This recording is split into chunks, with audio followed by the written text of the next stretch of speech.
Srivalli pregnancy function జరుగుతూ ఉంటే బోరుని ఏడుస్తూ ఉంటుంది కామాక్షి.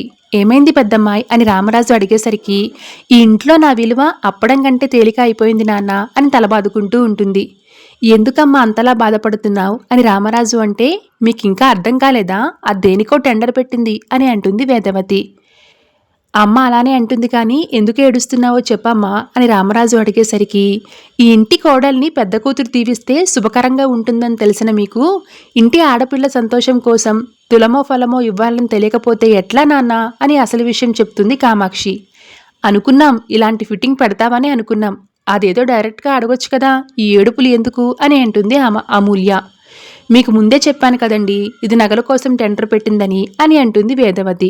నేనేం నగల కోసం డబ్బుల కోసం పీడించేదానిలాగా కనిపిస్తున్నానా? ఎంత దారుణంగా మాట్లాడుతున్నారో చూసారా నాన్న అని అంటుంది కామాక్షి. దారుణమేంటే ఉన్నదే కదా అన్నాం అని వేదవతి అనేసరికి, చూసారా నాన్న నాకింత అవమానం జరిగిన తర్వాత ఇంకా ఇక్కడ ఎందుకు ఉండాలి, పోదాం పదండి అని అంటుంది కామాక్షి. ఇక రామరాజు, ఉండమ్మా పెద్దమ్మాయి, నువ్వు అడగకుండానే ఇద్దామనుకున్నా ఇంతలోనే ఏడుపు మొదలుపెట్టావు, ఇందా తీసుకో అంటూ మెడలో ఉన్న గొలుసు తీసి కామాక్షికి ఇచ్చేస్తాడు. అయ్యో ఏంటండి మీరు ఇలా ఇచ్చే దాన్ని అలా చెడగొట్టారు అని అంటుంది వేదవతి.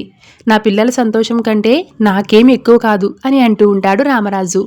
మా మంచి నాన్న అని తెగ సంతోషపడిపోతూ ఉంటుంది కామాక్షి. సర్లే కానీ వచ్చి నీ మర్దల్ని ఆశీర్వదించు అని అంటుంది వేదవతి. చేతిలో గొలుసుపడ్డాక ఎందుకు ఆశీర్వదించను అని అంటూ ఉంటుంది కామాక్షి. ఇక ప్రేమ నర్మదాలు బాగానే పనైనట్టుందిగా వదిన, భలే ప్లాన్ చేస్తావు, ఏది ఏమైనా కూడా నటిగా నీకు మంచి భవిష్యత్తు ఉంది అని సెటైర్లు వేస్తారు. దాంతో మూతి తిప్పుకుంటూ శ్రీవల్లి దగ్గరికి వెళ్ళి ఆశీర్వదిస్తుంది కామాక్షి.